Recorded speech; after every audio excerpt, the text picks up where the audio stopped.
so I hope no one has a lactose intolerance here because we're about to dive head first into the motherlode of Derry. Derry, Maine, that is. Just watch out for the gray water. What the hell's gray water? It's basically piss and shit, so I'm just telling you. Specifically, the new HBO prequel show and how it ties in to the two mainline movies. Welcome to Derry. Welcome to Derry opens on the night of January 4th, 1962, with Trouble, Trouble, Trouble from 1962's The Music Man coming from the Capitol Theater. Music Man being pretty symbolic here because it's a story that follows a smooth-talking traveling con man who goes from town to town claiming he could start a marching band, taking money for instruments and uniforms before ditching town, manipulating everybody and then disappearing before anybody catches on. Kinda like that one clown. We see this kid named Maddie who snuck into the Capitol Theater, sucking on a pacifier. Probably the result of some stunted development due to the neglect and abuse he receives from his father at home. And we know traumatized, neglected kids is Pennywise's bread and butter. An usher chases Maddie out of the theater, where this girl Ronnie sends the usher in the wrong direction, buying Maddie enough time to get out without any consequence. Ronnie is the projectionist Hank Grogan's daughter. He quizzes her on some movie trivia, and their relationship is just really heartwarming and sweet. I'm sure nothing bad will happen to them.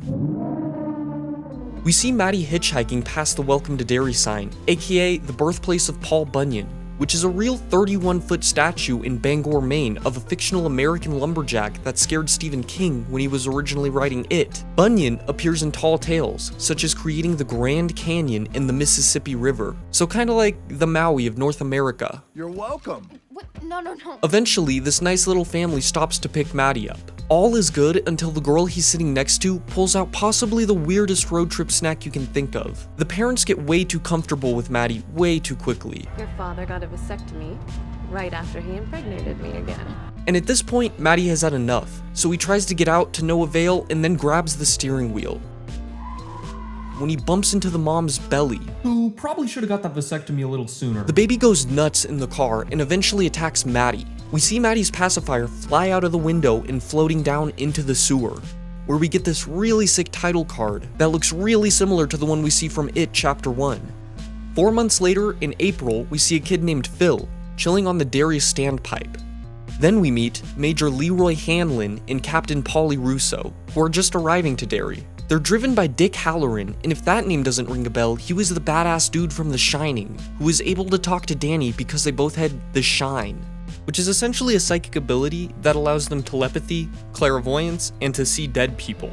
All skills that will prove to be very handy during a stay in Derry. And Leroy is actually the grandfather of Mike from the Losers Club in 1988, and we can even see him in a couple shots from the 2017 movie. We cut to Derry High School and meet some of our other protagonists, like Lily Bainbridge, who's getting stared down by literally everyone. She goes to open her locker and gets surprised by a pickle jar flying out and shattering by her feet. Don't worry, it's no big deal. But at least she gets some support from her friend, whose name is Marge. Then we see Phil talking to his friend Teddy Uris, and if that name sounds familiar, it's because Teddy's brother is Stanley Uris's dad from the 2017 It, making Teddy Stanley's uncle. Can't believe we're related. Me neither, but it's cool, right? Later, we see them arguing about not being good enough friends to Maddie before he went missing. Then we see Lily in her bathroom, reminiscing about Maddie. We flash back to a moment on New Year's, 3 days before Maddie went missing, where she and Maddie were hanging out on the Derry standpipe. Then Lily gets into telling Maddie about how her dad died at the pickle jarring plant, fixing a jam on some machinery, which is why the other kids tease her with pickles so often. Fireworks start going off and Maddie leans in for a kiss, only to be rejected by Lily. Then he runs off and that's the last time Lily will ever see him. Or is it? I don't know yet. But in the present, Lily is hearing Maddie singing Trouble from Music Man coming out of her bathtub's drain pipe, and then seeing a finger come out, a scene that reminds me a lot of Beverly's bathroom scene in 2017. Later, we see Teddy reading a comic book before bed, when his lamp starts flickering, and then turns off. When he turns it back on, the lampshade is entirely made of human faces and hair. Teddy, being rightfully freaked the fuck out, kicks the lamp over and squirms into a shelf in the corner of his room. The lamp starts rolling towards him and he screams and covers his face. When he opens his eyes, it's gone. Lily, Teddy, and Philly gather at the standpipe and discuss everything that's been going on. where Lily reveals that she served time in Juniper Hill, which is a fictional insane asylum that Henry Bowers got sent to at the end of It, and breaks out of with the help of Pennywise in Chapter 2. The gang heads to the public library with Phil's sister tagging along. They're looking for the newspaper reporting Maddie's disappearance, trying to put all the pieces together, which is also the same library Ben went to in Chapter 1 to look over the town's history. They find Maddie's newspaper and get a lead pointing them to the Capitol Theater, where they find Ronnie, who initially tells them to piss off, thinking they're accusing her dad Hank of kidnapping, like most of the townsfolk and police do, until Ronnie overhears Phil mention the voices coming from the pipes, which Ronnie has also experienced. So now she's open to helping them and joins the effort. We see Leroy lying in bed on base when he's attacked by a bunch of dudes in black suits and gas masks. They put a gun to his head and ask about classified information involving a new bomber. Leroy refuses and Paulie comes in and the masked dudes go running. The kids all bike to the theater after hours, and with Ronnie's help, they're able to play the trouble scene from The Music Man to look for some clues. The scene starts, and in the crowd they see Maddie? They start calling out to him, and the camera slowly pans toward Maddie. He accuses them of never being there for him and really just calling them all bad friends, before throwing the baby out of the screen, which is now fucking massive, by the way. The baby proceeds to wreak havoc, sending all of the kids running, except Lily, who gets down under her seat. Meanwhile, Teddy gets pulled into the air and ripped into pieces, while his blood rains down on Lily. His corpse gets thrown onto the projection window, giving Ronnie one hell of a jump scare. And then we see it swoop down on Phil. Phil's little sister manages to get under the seats and starts crawling toward Lily. She reaches out her hand and the baby lands right on top of them, where it finishes off Phil's little sister right in front of Lily. And if that's not the best birth control commercial you have ever seen, I don't know what is. Ronnie rushes in to save the day, only to find Lily. They go back to the lobby to process what the fuck just happened when they notice Lily is still clutching onto Phil's sister's hand. He really just killed all of these kids, holy shit.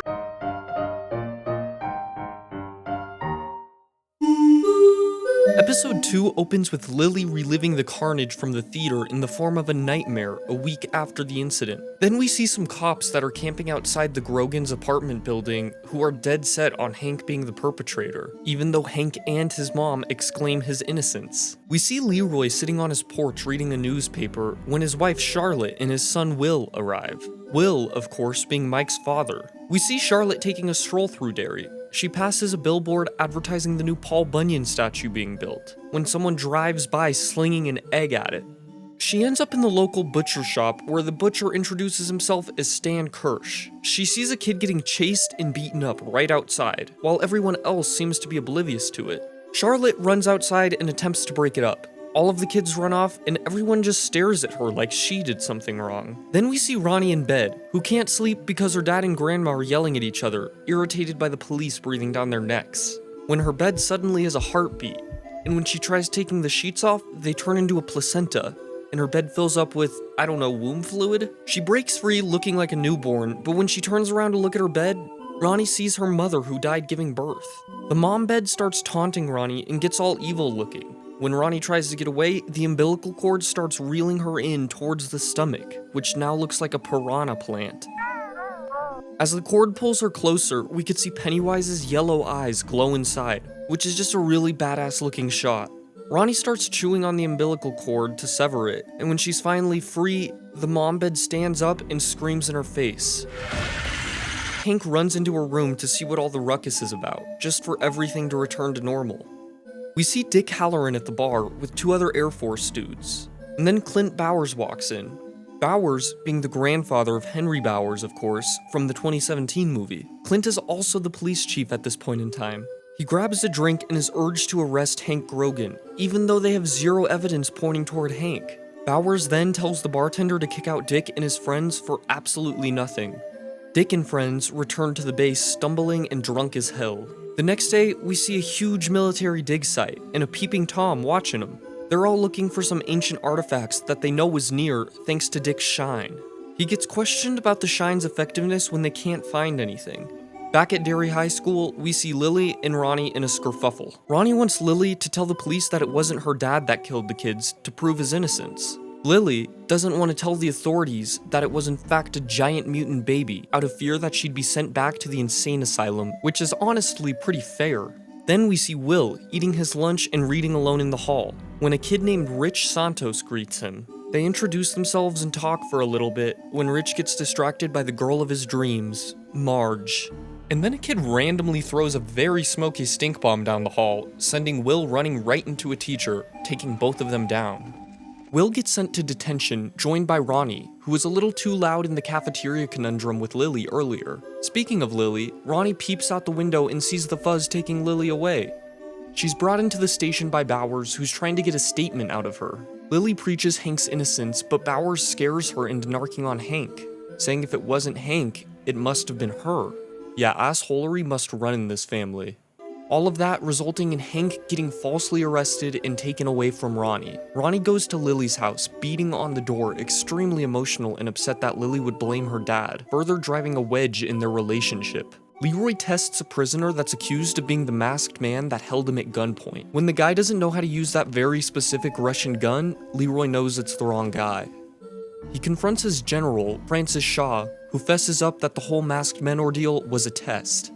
You see, Leroy was in an accident before his Derry days, and it damaged his amygdala, which is essentially the threat detector inside of the brain, aka the fear producer. General Shaw clues him in about some kind of entity that lives inside of Derry, that uses vivid hallucinations that produce enough fear to win any war without any bombs being dropped, which is why they brought in Leroy in the first place, to help them get close enough to contain it, since his sense of fear is damaged. But they truly have no clue about the hornet's nest they're shaking up by attempting to weaponize a cosmic evil. We see Lily going grocery shopping where everyone is peeking around corners like a sitcom.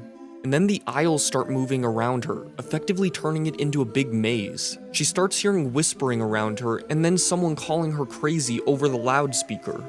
As she rushes through the grocery maze, she comes to a dead end, when she sees the scariest thing you can think of, her favorite cereal costing $2 more than it used to. Just kidding, it's all of her dead friends' faces. She's had enough by now and starts running away, only to run into another dead end, this time full of pickles, and when she turns around, she's fully enclosed. One of the pickle jars starts swirling around, she approaches it and sees chunks of her dad's face align inside of it. Pickle Dad freaks out Lily enough for her to smash it on the ground. And then she starts seeing her dad's body parts in jars all around her.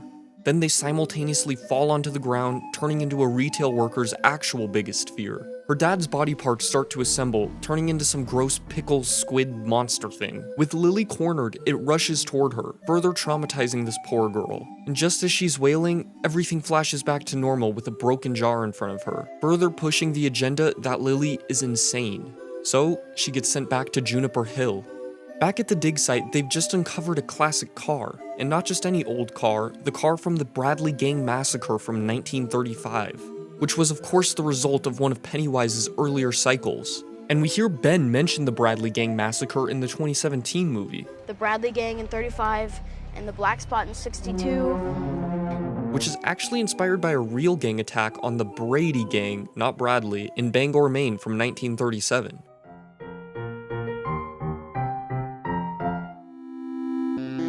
This episode opens in an old-timey fair in 1908, where we see this little boy, who happens to be a 12-year-old General Francis Shaw. We see him go into this old-school haunted house type of attraction, where he sees all kinds of freaky shit. Freakiest of all, he sees this tall, skinny, naked old dude with a missing eye, who's whispering, telling him to come closer. The old guy scares him and Francis books it out of there, when he runs right into his dad. His dad also surprises him with a sick slingshot that he won from one of the games. By the way, this slingshot looks awfully familiar to the one we see the losers use in the 1990 miniseries. As Francis and his dad leave, we see a suspicious-looking clown that comes into focus. When they drive away, their car starts to break down. Francis buys some water from a nearby stand where he meets this girl named Rose. Only he's a little short, but lucky for Francis, Rose accepts slingshot as legal tender. They become friends and hang out over that summer. And one day, when they're playing, Francis runs into the tree line of these woods that Rose discourages him from going inside of. Inside of these forbidden woods, he sees that creepy one-eyed dude from the fair again, which of course is just Pennywise manifesting as one of Francis's fears. The creepy guy peeks around some trees and eventually ends up behind Francis. Hello. Francis runs between his legs and takes off through the woods. Then the old man gets on all fours and starts terrifyingly sprinting towards Francis. Francis trips and the old guy gets above him and roars, letting us see those iconic Pennywise pearly whites. Right before Francis gets snacked on, Pennywise gets headshot from the slingshot he gave to Rose, which buys him enough time to make a break for it, escaping the woods that Pennywise can't leave. At the end of that summer, Francis lets Rose know that he's moving out of Maine, so she gives him that slingshot back, and they say their goodbyes. Back at Juniper Hill, in the present, we see Lily's mom coming to pick her up. Her psychiatrist ups her dosage of a schizophrenia medication called chlorpromazine. Chlorpromazine. Thank you. We see Lily talking to the head of the nursing staff, Ingrid Kirsch, and we actually met her husband Stan last episode. Lily vents to Ingrid, telling her that she's the reason that Ronnie's dad got locked up, and not being able to tell anybody the truth because it will just make her sound more crazy. Then we see Bowers talking to Hank, offering him some Pall Mall cigarettes. Hank says he only smokes Embassy Golds, which is a brand of cigarettes only really found in the United Kingdom. And when I was looking into Embassy Gold cigarettes, they have all of this weird packaging that is low-key scary? I don't know. They need to be imported to America, so it's a fairly rare choice cig, especially for the average Joe in the 1960s. And with that, Hank fell right into Bauer's trap as he pulls out a pack of Embassy Golds that he found at the scene, proving that Hank wasn't home the night of the murders. Honestly, a really dumb piece of evidence because he lives next to the theater, so it's not surprising that they'd find his trash nearby. But, you know, this guy's bloodline is just full of hate. Back at Derry High School, we see the news of Hank's arrest has spread to these little shits, who are now writing on Ronnie's locker. Ronnie wipes it off, and now she's the red-handed one. We see her washing it off in the bathroom when Lily comes in. Ronnie's understandably upset with her, but Lily has a plan. She knows no one will believe what they say, so she starts bringing a camera along with hopes to catch it in the act the next time it happens. Back at the military base, and they just finished analyzing the car from the Bradley Gang massacre that they dug up at the end of last episode, but they still haven't found any of the artifacts they were looking for and need more. So General Shaw orders that Dick be put in the air and uses shine to pinpoint the entity like a compass. If only they had something for Dick to siphon some Pennywise energy from besides this cigar box. The mission gets set into motion, and Dick's pilots are none other than Major Leroy and Paulie Russo. On the helicopter, we see Dick holding onto that cigar box, and Leroy asks the million-dollar question. What's with the cigars? You wouldn't understand. Ugh, Dick. He opens up the box and sees the same slingshot that Rose used to hurt Pennywise all those years ago. Dick touches it and feels its energy. He sees a young Francis and Rose right after they escaped the woods, and starts directing the airmen.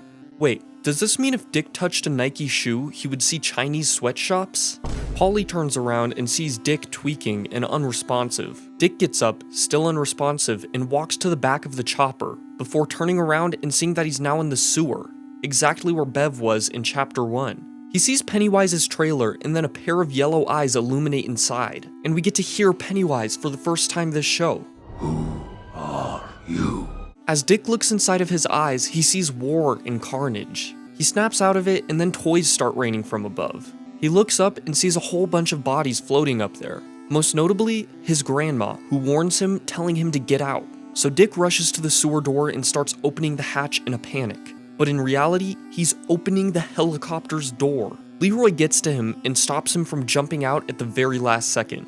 Back at base, he gets questioned by General Shaw and asks if he's seen it. Dick warns that he has a bad feeling about seeking this thing out and warns that something bad will come from it. Shaw disregards it but feels bad about the whole ordeal and asks Dick if he could do anything to make it up. Dick asks for a better place for him and his buddies to stay. We cut back to the kids and see Will and Rich hanging out in a diner. Rich, of course, is daydreaming about his one and only, and Will is talking about space facts. Ah, the duality of men. They get interrupted by Ronnie and Lily beating on the window outside. Ronnie needs someone who knows how to develop film to get Lily's plan rolling, and knows Will is her best bet. So Will and Rich join the gang. We see Francis reuniting with Rose after nearly 50 years at her thrift shop. He came to ask why her community sent a cease and desist to his operation of digging for artifacts. He tells her that they're only surveying to figure out where to lay pipes, lying through his teeth right to a girl that saved him all of those years ago. At the standpipe, we see the kids discussing how they're gonna get a picture of it in action and figure out what it is in the first place. Rich chimes in, claiming it's an evil spirit, saying his uncle was a priest and taught him how to conjure spirits. So they take his word and head to the cemetery and set everything up according to his instructions. They sit in a circle and start chanting, when Rich gets up to go take a piss, which breaks one of the rules he stated earlier. And when Lily questions him, he contradicts himself. Ronnie starts calling out his bluff and leaves with Lily. Rich tells Will that he was only trying to make friends, and then they leave in a hurry trying to catch up to the girls.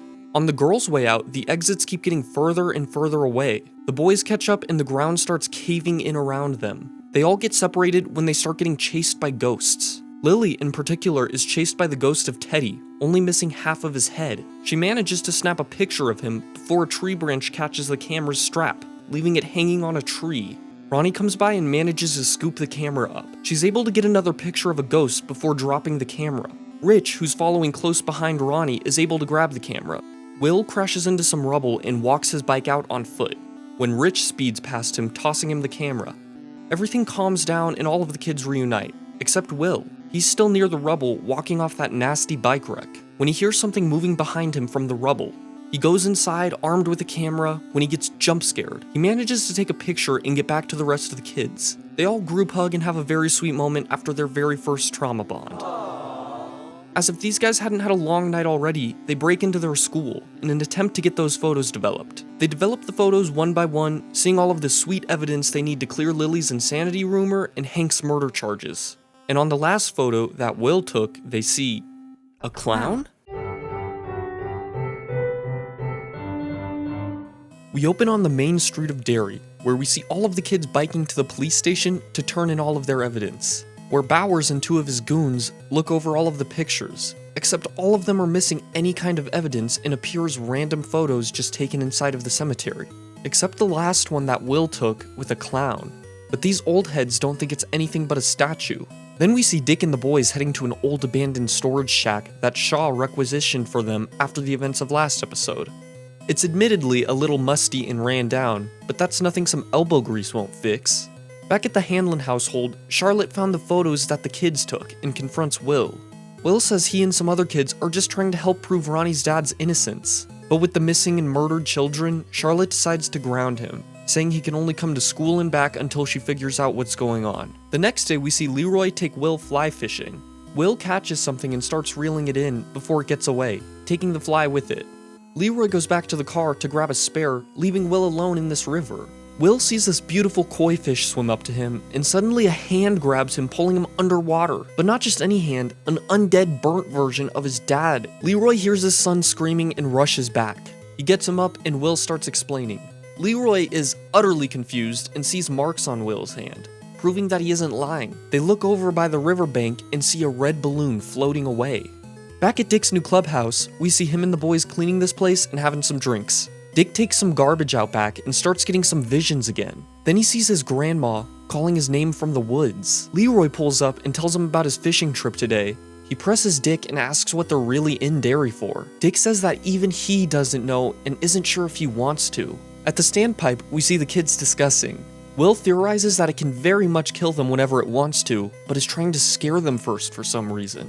Will compares it to some earth predators that like to scare their prey before attacking, and Lily points out that Maddie was seeing stuff before he went missing. And with all of the pieces coming together, Lily steals some of her mom's pills that she uses whenever she's stressed, thinking it will help them suppress their fear the next time it comes for them. In Lily's class, they're learning about a parasitic worm that infects snails, making their eyes all wonky and pulsate. Sitting behind her, Marge invites her to eat lunch with her in the cafeteria today. When they're at lunch, they're just catching up and chatting when this boy comes up and greets and smiles at Lily. Marge hypes Lily up, convincing Lily that he likes her, so she goes to the bathroom to freshen up before talking to him. When Lily leaves, we see this Mean Girls group come up and talk to Marge.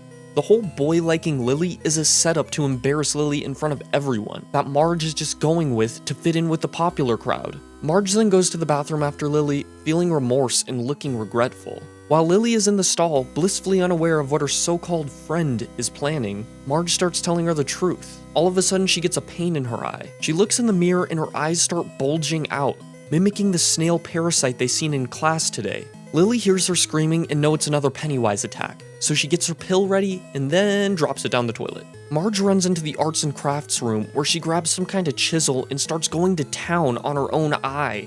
That only makes it profusely bleed, of course, so she runs over to the bandsaw and saws both of her eyes off. Lily rushes in and gets her off of it, pinning her against the floor and grabbing the chisel so she doesn't harm herself.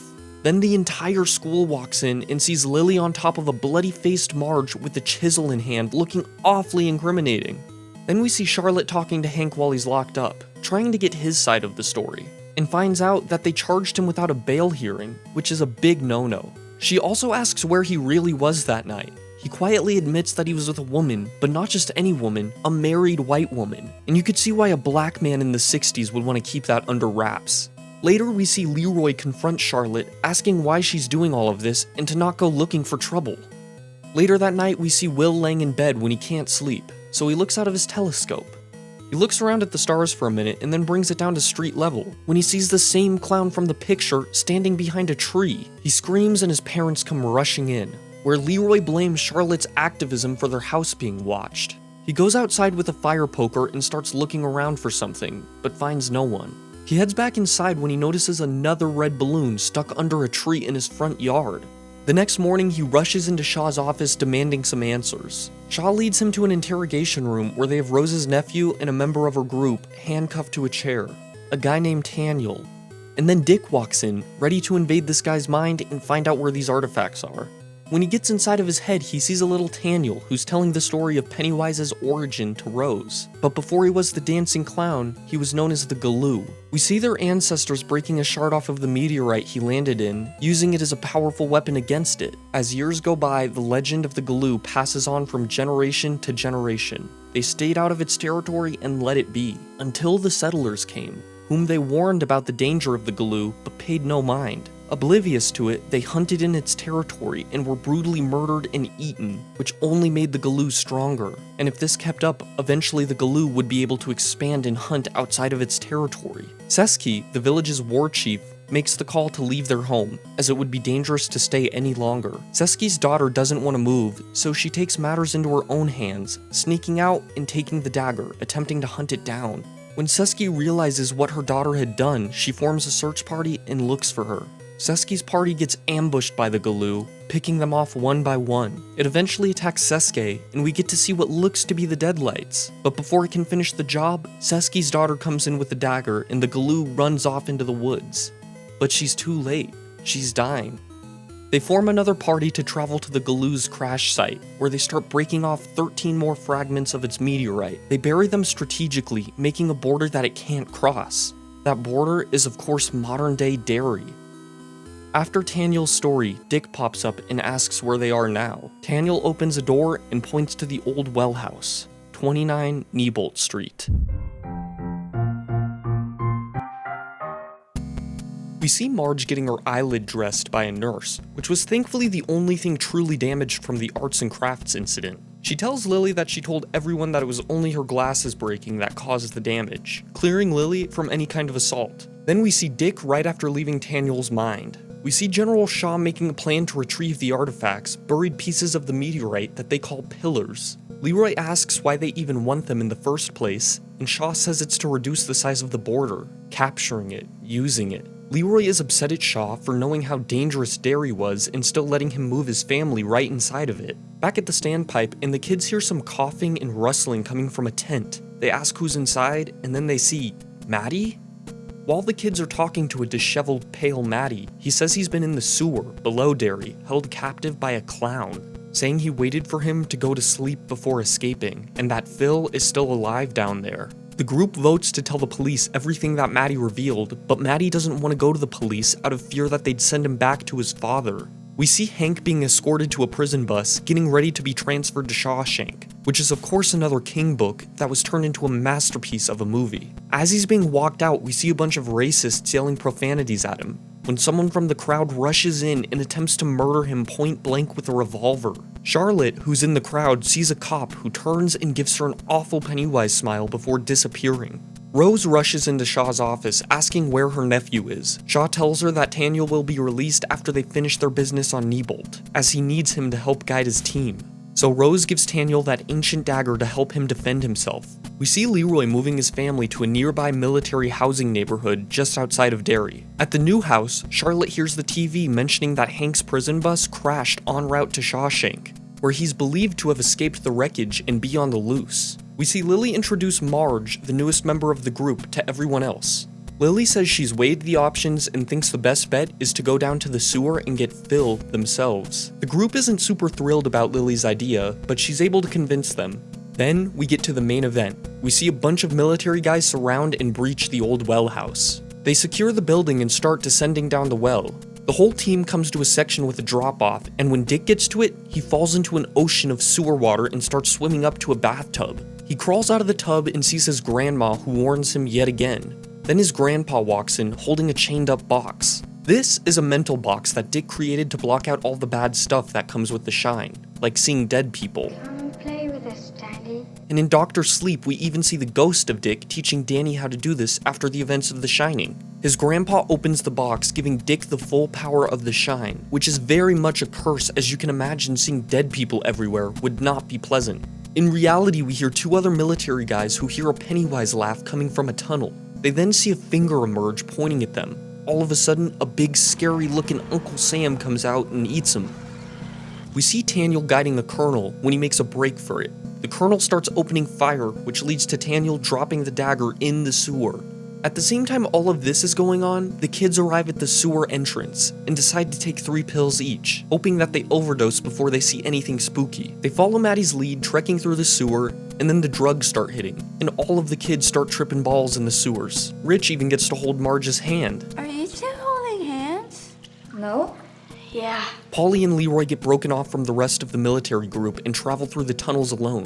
When Leroy hears Charlotte calling his name, she then comes around the corner and tells him that she's scared. Polly doesn't see anything at all though. Charlotte then charges Leroy and he puts her down. And for a split second, Leroy thinks he's killed his wife, until it smiles and writhes away, of course. After that, he tells Polly to kill absolutely anything that shouldn't be down there, no matter who or what it is. The kids eventually make it to this open room with a dead end, where they hear some of the soldiers yelling, echoing from the tunnels. Maddie climbs up to a pole while all the other kids start second-guessing everything and getting the feeling to turn around and get out of there. Then the bodies of the kids killed at the theater start bobbing out of the water. Even Phil, who Maddie said was alive. Maddie starts singing and circling around this pole, and then they see Maddie's corpse pop out. Wait a second, if that's Maddie, then who's up there pole dancing? The kids take off, but Lily trips, separating her from the rest of the group. Leroy hears Will, and of course thinks it's more Pennywise tomfoolery after seeing his wife. He steadies his gun and readies himself, then sees Will round the corner. Right as he's about to fire, Polly says he sees him too, and it's actually his son. Leroy fires, but Polly jumps in, getting between the gun and Will, fatally wounding him, but saving Will. Leroy tries to tend to Polly, but there's not much he can do. Everyone hears Pennywise laughing, and they GTFO. Lily, still separated and now lost in the sewer, hits a dead end.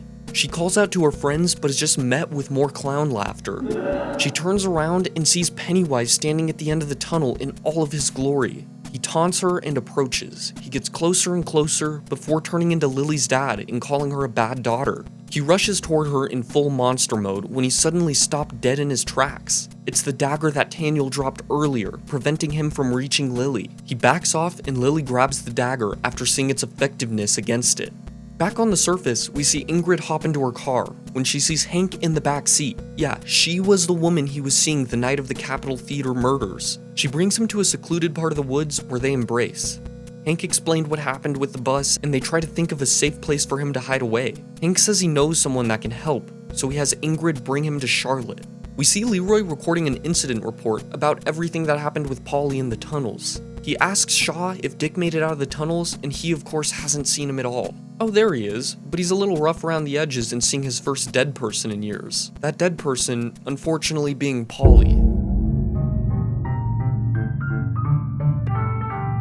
We see Leroy explain what happened in the tunnels to Charlotte when Will chimes in, just trying to help. Leroy, who's upset about the accidental killing of his friend, snaps. He gets really aggressive and even slaps Will to the ground, so Will runs off to go be with his friends. We see all of these missing posters being completely ignored, but Hank's wanted poster is the talk of the town, even to the point where people are just walking down the streets carrying guns looking for him. At the standpipe, we see Lily showing the kids the dagger and telling them how it saved her. When the other kids try to hold it, Lily gets defensive and clutches it tighter, really showing a distrust in the air after Maddie turned out to be a fake. Lily suggests going back down there, now with the dagger, to kill it. Ronnie, who's at her limit seeing the entire town bloodthirsty for her dad, snaps, calling Lily crazy. Lily retaliates, defending her choices, where Ronnie says she wishes that they never met and storms off. A small nitpick that I have is that the friend group breakup feels almost identical to the losers breakup in the 2017 movie. They almost died, but they know where it lives now, so one of them wants to go back and finish the job, whereas one thinks it's ridiculous to even suggest. Beat for beat, almost exactly the same. Will goes to talk to Ronnie, where he consoles her and she hugs him, before they're rudely interrupted by Charlotte honking the horn at them, telling them both to get in the car. An exhausted Dick returns to the clubhouse, where his friends are surprised to see him. Dick looks for a drink by the fridge but notices the water leaking on the floor below him. His friends say they have something to show him in the back room. When they open the door, Hank is revealed to be hiding out there. They say Charlotte brought him there. Dick doesn't like the idea of a fugitive hiding in their spot and leaves. And just then, Charlotte arrives with Ronnie, and Hank and Ronnie are finally able to reunite and be together. Back at the standpipe, we see Marge redressing her eye when she notices Rich standing behind her. Rich offers to help her with it, and Marge, who's self-conscious about her eye, asks Rich how it looks. Rich says, No, it's the coolest thing I've ever seen. And she finishes it up herself. They talk for a bit, and Rich puts the bandage back on, and this entire scene is just a very sweet moment. We see Dick drinking himself to oblivion when Leroy comes in giving him new orders from Shaw, when all of a sudden, he sees a dead person standing behind Leroy. Leroy asks Dick what happened down in the tunnels, where he explains how his box got ripped open by Pennywise and now he's seeing dead people everywhere. Leroy asks if they're able to talk to him, and Dick shuts it down, saying if he doesn't acknowledge them, they don't even realize he's there, saying if he were to talk to them, their voices would never stop. Leroy suggests he should talk to them to help their mission, which Dick takes massive offense to and kicks him out. Back at school, we see Rich and Marge eating lunch together, where they reveal they both heard voices in the pipes last night. Rich says he was too scared to go to the bathroom last night, so he pissed in a jar. Marge compares it to medieval knights that did the same thing, only they called it a chamber pot. Rich gifts her an eye patch. Look at us. A pirate and a knight. Guess we got next Halloween. I'll figure it out, huh? They are so sweet. The mean girls that Marge was trying to join earlier walks up and makes fun of Rich, so Marge reveals her eye and scares them off. Will, Rich, and Marge bike to Dick's clubhouse. They're trying to convince Ronnie to stick together as a team. When they get inside, they see everybody gearing up for a party. We see Lily biking to Ingrid's house, where she finds no one home. She invites herself in and ends up upstairs, where she finds a photo album. It has a picture of a man with a striking resemblance to Pennywise, who turns out to be Ingrid's father, Bob Gray. Then Ingrid comes up and hugs Lily. While they're hugging, Lily sees a picture of Bob Gray dressed in his entire clown getup, and starts putting the pieces together. Ingrid asks if she's seen him, and when Lily starts freaking out, she seems thrilled that Lily has. Lily notices a wig and a clown suit, Ingrid's old costume, and realizes that Ingrid is the clown that Will got a picture of, which is why it's the only one that the cops could see. She reveals that she's been following them with hopes to see Pennywise, who she recognizes as her father. We get a flashback to Juniper Hill way back in 1935. We see a young Ingrid Kirsch who is still working at Juniper Hill, where she hears a girl mention Pennywise. Ingrid, of course, thinks it's her father, so later that night, we see her leading a little girl named Mabel to the basement. Mabel says Pennywise told her to meet him down there. Then he comes out and gives Mabel a balloon. When he notices Ingrid calls him Papa, and Pennywise is genuinely confused for a second.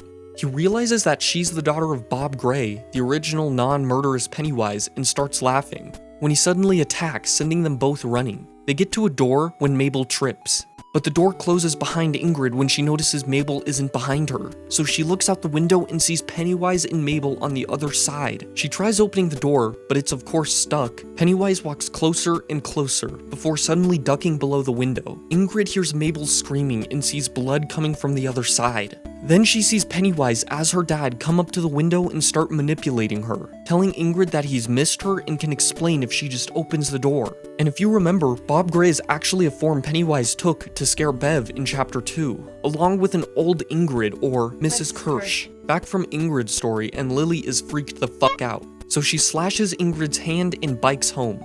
Back to the clubhouse, and we see the kids still trying to convince Ronnie to join them, but she's firm and wants to stick with her dad. Will follows Ronnie, further trying to convince her, where he also meets Hank. Hank assumes he has a crush on her and thinks they have a thing going on, so Hank, being the film buff that he is, asks Will his favorite movie. Will goes with it and genuinely gets along with Hank. Hank says he's happy that someone like him is looking out for Ronnie. So goddamn wholesome. Dick is at the party while he's completely out of it, still fucked up from the sewer, but still looking happy and proud that these colored people have a safe space to have fun without being told to leave.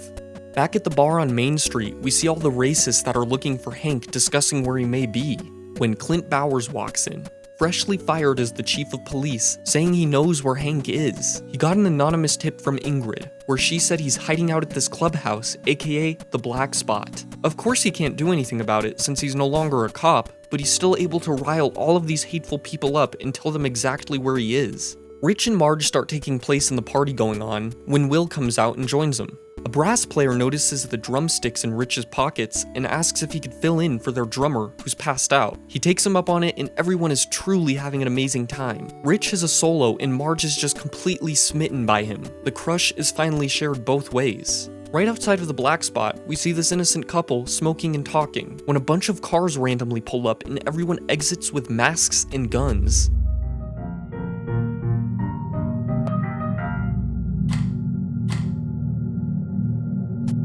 The masked men bust inside and start pointing guns at everybody. They say they're looking for Hank and know he's here. Dick comes out and says they're misinformed, saying Hank isn't here at all. So they ask to look around and tension rises. Then Hank comes out and surrenders, except everyone there tells Hank to stay, knowing these guys would probably lynch or hang him. The front man of this masked group reaches for his gun, starting a chain reaction, and they're all in a standoff. The masked men back down and leave. When everyone inside starts hearing chains rattling, they try the door and see that it's been locked shut. The power is subsequently cut, so Rich looks outside and sees them lighting Molotov cocktails. He looks over his shoulder when he sees a guy's head blown off, and then a Molotov hurled through the window. In the chaos, some of them try the back door, which was also chained shut. The building is burning and the roof starts giving in, while people inside are just dropping like flies. Dick remembers the leaky fridge that was rotting the wood and starts kicking through it. He's about to just leave on his own when he sees Seski, the war chief of the tribe that belonged to Rose's ancestors. He breaks the no contact rule he has with dead people and asks her for help. We see a woman struggling to breathe when Pennywise comes up, telling her he knows a way out. Ronnie, who's trying to make her way through the carnage, runs into Pennywise, eating said woman's face. She runs off and bumps into Dick. When Dick and Ronnie come face to face with Pennywise, we see all of these dead people lined up behind Pennywise, who now acknowledge Dick since he talked to one of them. Oh, I think they see you too. We see Dick rush Ronnie, Will, and Hank into the hole under the fridge. Dick sees Marge and Rich and tells them to come to him when the roof suddenly caves in, separating the way out from Rich and Marge. On the other side, Rich spots a metal box and tells Marge getting inside is the only way they're gonna live. When Marge gets in, she realizes that there's not enough room for both of them. Rich closes her in and lays on top. Rich tells Marge that he's always had a crush on her and she says she loves him. And I truly don't think there's a more heartbreaking scene in this entire franchise. Outside, we see all of these assholes leaving, including Stan Kirsch, who's of course Ingrid's husband. Speaking of Ingrid, we see her in her clown fit, watching the carnage that she pretty much started by giving Bowers the tip that Hank was here. Her husband asks what she's doing here and what she's wearing, when Pennywise appears behind him, slicing the top of his head off with a butcher's knife, which is pretty ironic given he runs the Derry butcher shop. Ingrid, who still thinks Pennywise is her father, starts seeking approval from him for causing all of this. He hugs her, keeping her in the delusion that he is actually her dad. But Pennywise has a full belly after this absolute buffet of fear and bodies. So he tells her that he's going to sleep, returning to his hibernation cycle to be awoken in 27 years. Ingrid doesn't want him to leave and grabs onto him when he tries to walk away. She realizes that Pennywise is in fact not her father and asks what he did with him. I ate him. And with Pennywise's cover blown, he has no need to keep Ingrid around, so he shows her the deadlights. We flash back to 1908 where we see the original Pennywise, which is just an innocent clown played by the struggling father that is Bob Gray, where we see some strange kid in the distance seeing how kids are just drawn to this beloved clown. This is our evil children-eating Pennywise at this point in time. We see a young Ingrid show off her clown persona, Periwinkle, to her father, which is why we see her dressed as Periwinkle in the 60s whenever she thinks Pennywise is near. Later that night, we see Bob Gray getting ready for yet another show, and by getting ready, I mean chain smoking and drinking away his sorrows. When he hears rustling in the woods, he sees that strange kid again that was watching the show earlier. The kid asks for Bob's help finding his parents, and then we hear screaming in the background, so Bob goes with the kid into the dark woods to help him out. Later, we see Ingrid who can't find her dad, where he's presumed killed by wolves. but in reality, we know he was eaten and had his identity stolen. Back in 62, we see firefighters arriving to the black spot, where they find Marge safe in that box. They get her out and she sees Rich laying lifeless right next to it. Yeah, they really just killed a kid we were attached to without dragging it on for a decade while we watched them grow old enough to qualify for AARP. She sobs and hugs him when Ronnie and Will walk in and see what's happened. Later, we see the kids in the back of an ambulance when a paralyzed Ingrid darts her eyes toward them. Leroy and Charlotte arrive and they're just happy to see their son alive. Will tells them that Dick got him out of there and saved them. Leroy gets pulled away by the Colonel and Ronnie tells Charlotte that Hank is in the woods behind the black spot. They get to Hank and Charlotte makes a plan to smuggle him back to the Hanlon residence and bring him to Rose. We see Leroy comforting Dick, who's really going through it now, constantly seeing and hearing dead people whisper all around him. The Colonel talks to Leroy about the entity when Dick interrupts saying it's not here anymore. He can't feel his presence, which we know of course is due to his 27-year hibernation. And since Dick already broke the seal by talking to one, he offers to use the dead to locate where the pillars are. The next day we see that Hank has been pronounced dead from the fire, where in actuality he's with Charlotte dressing in Leroy's clothes to sneak around Derry unnoticed. Charlotte and Hank head to Rose's farm, telling Will to stay put. Ronnie and Marge bike to Lily to fill her in on the entire fiasco that happened, and we see her in a dark room where she looks tired and worn down, still clutching onto that dagger. They tell her the unfortunate news and head to the standpipe to collect Rich's stuff. Lily and Ronnie see Marge crying, so they both hug her, comforting one another. We see the military already making progress at a dig site that Dick has led him to, but still not finding anything. Dick then sees Sesky standing at a specific spot, so they start digging there and find exactly what they've been looking for. They load it into a car and tell Leroy that there's been a change of plan. They're not taking it inland to close the border tighter, they're taking it away to analyze it. Leroy points out that they're essentially leaving a door open for Pennywise to leave Derry, but they brush it off and carry on. Daniel also spots this and rushes to give Rose the scoop. When he gets to Rose's farm, he sees Charlotte and Hank there and lets everyone know that the military has just found a pillar. We see them bring it to a lab, and without any hesitation, they start getting it ready to dump it into lava. Leroy comes in with a gun trying to stop this, and he even gets them to shut it down. When he hears Shaw calling him from the loudspeaker, telling him to have a word with him, Leroy goes up and Shaw starts telling him about his true intentions with Pennywise. It was never about winning wars or putting it in a tighter cage. It was about destroying the cage, making America submissive under fear, like Derry, where even when the most heinous things take place, the town stays complacent and forgets, uniting the nation under fear. Leroy sees the huge gaping flaws in turning America into Derry and calls Shaw insane. So Shaw commands them to continue destroying the pillar, and Leroy puts a gun to his head. When the Colonel comes up and puts his own gun to Leroy, the pillar gets dropped into lava, destroying it, which just so happens to wake Pennywise up from nap time, and unfortunately he tends to be a little cranky if he doesn't get his full 27 years. We see Will home alone when he gets a call from Ronnie, only she's acting a little funny. Then he starts hearing Pennywise over the phone and turns around and sees Pennywise perched on his fridge, before jumping down and showing Will the deadlights. We see Derry being completely swallowed by a fog when it reaches Derry High School. Inside, we see Pennywise making an announcement from the principal's office over the loudspeaker, telling everyone to gather for an assembly in the auditorium. In the auditorium, we see the principal being puppeteered by Pennywise, and this shot really puts how tall he is into perspective. I mean, look at him. He rips the principal's head off and kicks it through a window. The kids try to scram when he starts singing. He closes his song by deadlighting literally everyone in there. At the standpipe, we see the kids still gathering Rich's stuff. When they notice the town engulfed in fog, they step outside and see the wall completely covered in missing posters. Missing posters from all of the kids at Derry High.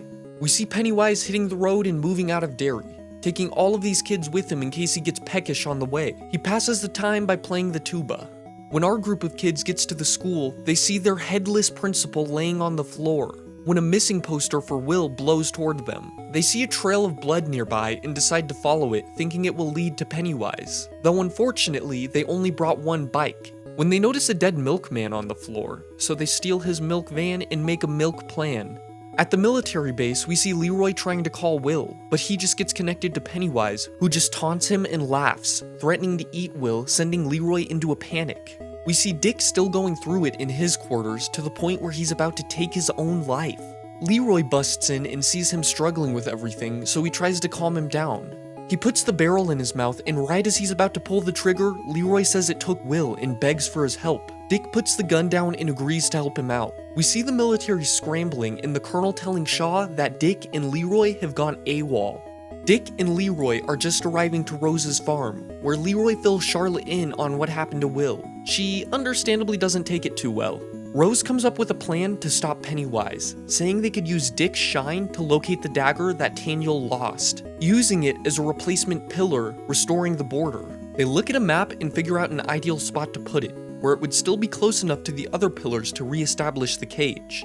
They decide an old tree on the other side of this river is their best bet, when Dick interrupts, calling them all fools, saying he could barely hear himself think right now and there's no way he'd be able to help them find a little dagger. Rose tells him that she could help quiet all the voices in his head, so she makes him an herbal tea, and almost immediately after drinking it, Dick starts tripping, but he's able to see the dagger in the milk truck with Lily, Marge, and Ronnie. They hit a pothole and swerve off the road, sending the dagger flying out the door. After the wreck, Lily's only priority is getting to the dagger, snapping at Marge for just trying to grab it for her. Dick comes back to reality and reports what he just saw to the others, telling them that the kids are going after Will, so they all pile into a van and try to catch up to them. On the way there, Rose explains that the further you take the dagger from where it belongs, the more damage it does to your mind, which explains why Lily has been aggressive and mean ever since she got her hands on it.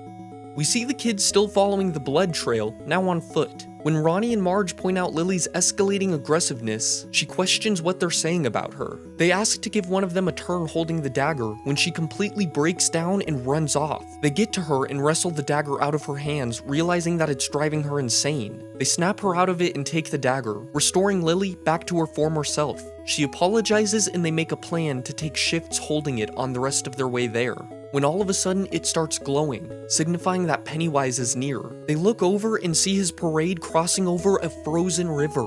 We see Dick reporting this all to the adults, when they realize they don't have enough time since he's already on the river. Leroy suggests Dick getting into Pennywise's mind like he did on the helicopter to fuck with him and stall. Our group of kids follow all of the floating dead-lighted kids, looking for Will. They spot him and try to pull him down when Pennywise stops his wagon and comes out. Ronnie points the dagger at him, sending him back.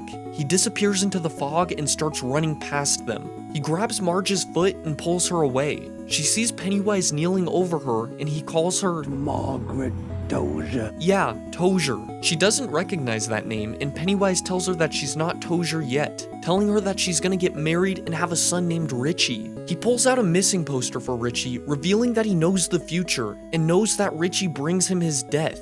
But he theorizes that killing Marge would prevent all of that, so he whips out the monster teeth and gets ready to chow down, when he's suddenly frozen and all of the kids are released from the deadlights, which shatters all of their ankles and they'll never be able to walk again. The kids start checking on Will when the adults arrive. Will and Ronnie run to their respective fathers and head to the van. Leroy and Taniel take the dagger and start running across the river to plant it at the old tree, when the military suddenly fires at them, wounding Leroy and fatally shooting Taniel in the neck. Will runs out of the car after seeing his father get shot and the other kids chase after him. Leroy tries putting pressure on Taniel's wound, but there's not much he can do, and he bleeds out. The kids arrive and Leroy gives Will the dagger, telling him to plant it at the tree. Will says he can't because he's scared, and Leroy gives him a sweet pep talk to motivate him. The kids take off with the dagger, using the fog as cover from the military. Shaw spots Pennywise still frozen in place in the distance and walks up to him, where he starts talking to him. We see inside of Pennywise's mind where he's living as Bob Gray in 1908, with all of the carnival staff wondering where he's been. He says he's not Bob Gray, and he grabs this guy by the neck before getting bitch slapped by him. Everything starts shaking and Pennywise spots the boss with a black hand, realizing it's all a trick. So he pulls his face down like a mask and sees Dick, breaking him out of the trance where he sees Shaw standing in front of him. Shaw tries talking to him, but Pennywise recognizes him. He changes his face to the one-eyed man that scared him as a little boy, so Shaw starts ordering him to stop. but Pennywise doesn't bargain and eats the fucker. The kids make their way to the tree, and when they approach, the dagger starts affecting Will. He uncontrollably starts running away with it, and they all grab each other and walk as one toward the tree, overpowering the dagger's pull. All of the adults are lined up on ice with guns to them when they spot Pennywise through the fog, skipping past them towards the kids. So Dick, Leroy, and Rose attack the people holding them at gunpoint and manage to disarm them and take their guns. We see Pennywise getting closer and closer to the kids when Leroy shoots him in the head, which stops him momentarily before a jack-in-the-box head pops out of his neck. Leroy also blows that one off before succumbing to his gunshot wound and falling over. He tries shooting more from the ground, but he's shooting nothing but blanks. Pennywise is able to grow back enough of a head to give Leroy the deadlights, but he's still damaged enough that he's left crawling towards the dagger. The kids, who are now at the home stretch, are really struggling to move this thing, when Dick sees a dead Rich running towards the kids to help them out from the afterlife. When Rich is on his way there, he flips a crawling Pennywise the bird. Rich gets to the rest of the kids and starts helping them plant the dagger in the tree. When Pennywise sees them succeeding, he grows a pair of wings and starts flying towards them, which is a real cheap move, by the way. And right as he's about to snatch them up, they get the dagger in place, re-establishing the border. Pennywise gets sent back in a shockwave, but Pennywise, being a petty bitch, changes into all the forms he's taken to torment these kids, before returning to his usual self, and being sent back into Derry to finish his 27-year nap. Lively crowd. Leroy is awakened from the deadlights, and all of the kids hug, celebrating their victory. A couple days later, we see all of the kids at the standpipe, when Marge tells Lily about Pennywise talking to her about the future, and her soon-to-be son that eventually kills him. Marge theorizes that he sees time in a non-linear way, unlike humans, but in a way that's more like a slideshow where he could drop his consciousness into any of his cycles with the benefit of hindsight. She worries about what would happen if he went back to a previous cycle and killed her parents, preventing the losers ever defeating him in 2016. Lily essentially says that it's not her problem, and then we see Charlotte packing their stuff, getting ready to move out of town. Dick drops by to say his goodbyes, who's also leaving the state, saying he got a new job as a cook in a hotel. Leroy says if he ever runs into trouble, he's happy to help. I mean, how much trouble can a hotel be? Hank, who's also leaving and planning on changing his identity, thanks Charlotte for all of her help in keeping him safe. We see Rose offer to sell her farmhouse to Leroy and Charlotte and having them protect the pillars, since she can't do it anymore without Taniel. They politely decline, saying that they've had enough of Derry. Then we see Ronnie and Will sitting together on a bench, chatting before they're both moved away from each other because of their families, when Ronnie suddenly grabs Will and kisses him. Leroy calls Will over, and we see all of the Hanlons in the car getting ready to leave. When Charlotte says she wants to accept Rose's offer, Leroy and Will are both okay with it, so they decide to stick around after all. We see Hank and Ronnie driving past the "Thanks for visiting Derry" sign and close out the series. Or chapter? But wait, there's more! We see Ingrid getting treated as a patient at the very asylum she works at, Juniper Hill. We flash forward 26 years and see an old Ingrid in 1988 painting on a canvas when she hears screaming. She goes to check it out, where she sees a fellow patient that's hung herself. There are some people on their knees weeping, and when the girl turns around, it's revealed to be Beverly Marsh? You know what they say about Derry. No one who dies here ever really dies.